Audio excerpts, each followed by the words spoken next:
If you are a good egg and you feel awkward about selling, then you just might suffer from what I call the good egg problem. This is the Sales for Nice People podcast, where ethical entrepreneurs learn how to sell every day without going against their values. I am Martin Steller. I help nice people sell more.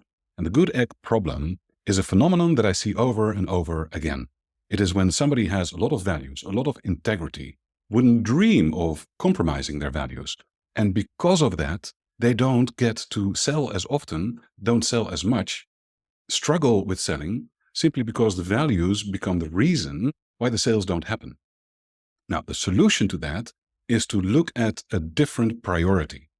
The good egg problem stems from a focus on an outcome about whether or not your buyer is going to buy from you and what should I do and what should I say to make them buy from me. Oh my God, please help me. Please send me the money. Please say yes. And don't make me ask for the sale. And let's not even have the money conversation. Just buy from me. That is what happens when you're a good egg and you don't want to engage in the sales process because it feels like that in itself means you have to go against your values. Now, when this is the case, when you feel awkward about it and you wish people just would buy from you and you wouldn't have to do any of the sales work, it means that you're attached to the wrong outcome. You're attached to whether or not your buyer is going to buy from you.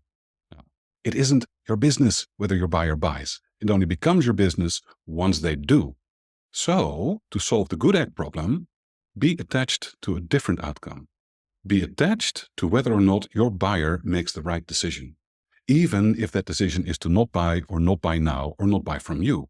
When you make that the focus of your selling, when you frame your entire sales interaction, your buyer conversations, in function of the other person, your buyer, making the right decision, now you are rendering a service. You are helping them figure out what's the best decision. This is nice. This is helpful. This is what people thank you for. This is what has a buyer welcome you when you follow up later on. Oh, also, it is a very nice way to have many people say, actually, I like it. It sounds good. How does it work? When do we start? Where do I pay?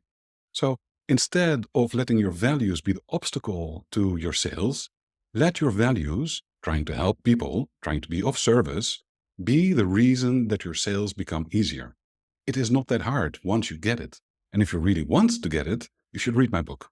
It's called Sales for Nice People, How to Make Selling an Act of Service and Sell More Solutions Without Ever Going Against Your Values. And you can go to martinsteller.com/book to get your copy. I'll see you tomorrow.